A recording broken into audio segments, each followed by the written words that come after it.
effective in your ministry. And the stronger our center, the more resilient our lives. I mean, we're very much like a sponge. The more, whatever we soak in, when the squeeze comes, that's what's going to begin to come out. Number 5, I call refusing responsibility. And hopefully that causes something in you to go, what? You know, we're taught to assume responsibility, take responsibility. I'm asking you to refuse responsibility. Now, hear me out. This one comes from Matthew 13, where Jesus tells the story of the farmer who goes out to sow the seed. Remember? And there are 4 different kinds of soil that the seed falls on. The seed is the same in all 4 of the soil scenarios. 3 of the seed don't bear fruit. 1 of the seed bears fruit. And he says, still other seed fell on good soil where it produced a crop 160 or 30 times what was sown. Your ministry in counseling is to sow seed. To sow the seed of wisdom, of God's truth. Your responsibility is not to make the seed grow. Not to create the harvest. You can't, and if you take that on as a responsibility, you will drain yourself over and over and over because that's not your responsibility. Right. In Jesus' story, only 1 out of 4 of his clients made it.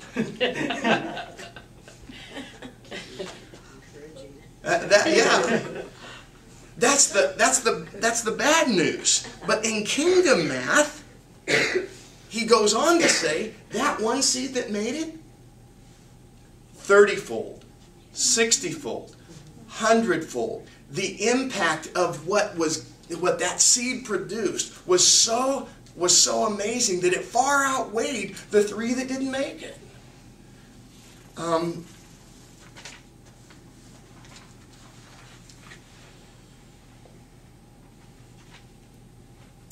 Deb had a client that she was counseling for 2 years, and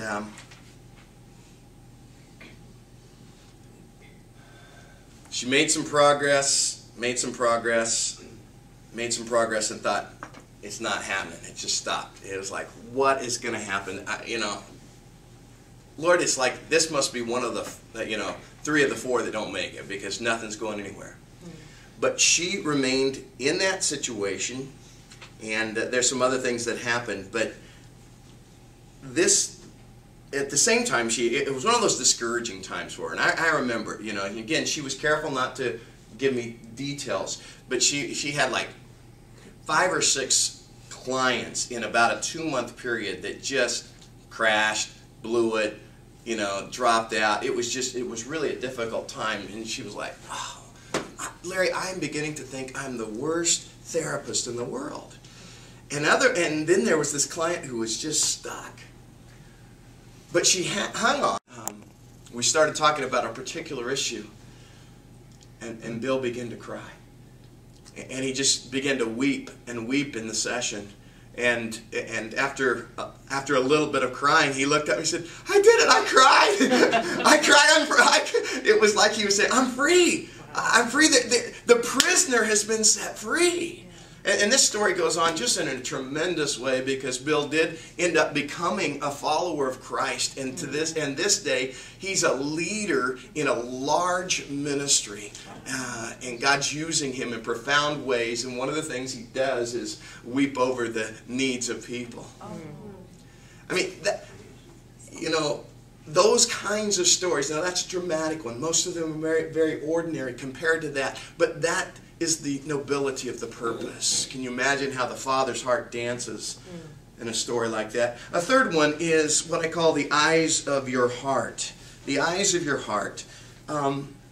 By this I'm talking about what I see in Matthew 9:36 when it's describing the ministry of Jesus. In Matthew 9:36 he says, when he saw the crowds, he had compassion on them because they were harassed and helpless like sheep without a shepherd.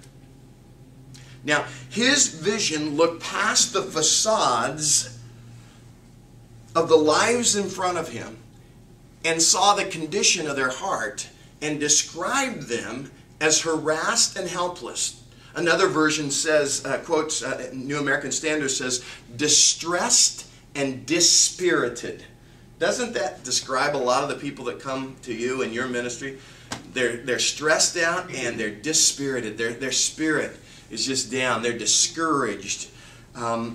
It's interesting, the Greek words behind this, for the first word, the Greek word means manga. Their lives are a mess of stress. And in fact, one of the translations, see if you relate to this, one of the translations of the Greek word says, to give one's self trouble. And don't you have people sit in front of you and say, yeah, you're messed up. It's because you're stupid, you know. You've done so many stupid things. Sure, you're messed up, you know. And I thought of that when I saw this Greek word, to give oneself trouble, oneself trouble. But here's the commitment. Your stupidity cannot stop my compassion, okay? Jesus saw them as harassed, as troubling themselves. And the other word, haripto, means to throw down to the ground. Like the idea here is they're shepherding words, and haripto for helpless is how the NIV translates that. It gives the idea, it's a shepherd word of a sheep when they have heavy wool and they get wet. If they fall down a certain way into a ditch, they're laying on their back. They cannot get up without the help of another. And that's so many of the people that you see. They need your help because they're stuck. They're stuck where they're at, and they're helpless. And so then seeing that, knowing that, having the eyes to see that, then it moves as it did Christ. It moves the compassion of your heart, and therefore you counsel out of that compassion. When he saw what he saw moved his heart, and his healing flowed. This healing flowed from his heart. Now, I know that there are appropriate boundaries of emotional engagement with your clients. I understand that. But if love isn't your driving force, you'll soon run out of drive. Okay? I just believe that. And I've always loved, I don't know if they use it anymore, but when Deb was counseling, tender help for tough problems.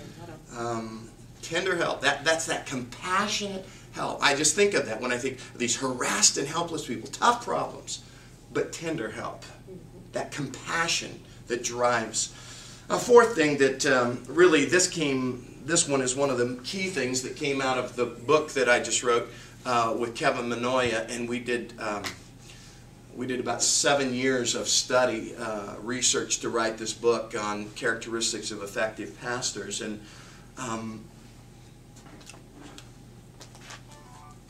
one of the things I was very pleased to find out is that effective pastors are those who live out of a congruence of character instead of a leadership style or technique. Okay? So the fourth thing that I would say is centeredness. Centeredness. And by centeredness, I'm talking about the intersection of what I know with who I am. That point of intersection between what I know and who I am, that's the center. And if you'll grow that center and bring congruency to that center, then your strength, your resiliency, your richness as a counselor, your wisdom will grow. And what you can bring forth and how you're able to handle what goes on in your counseling ministry will be greatly expanded. Sometimes we counsel from what we know, thinking that we can divorce it from who we are. But we bring ourselves to the counseling process. And again, I understand that there are a lot of models of counseling and therapy. And this one kind of steps into some of that. But I don't mean to. I'm just talking about yourself, your personhood, okay? I just want to make that caveat. We bring ourselves to the counseling process. And if we can't reach to a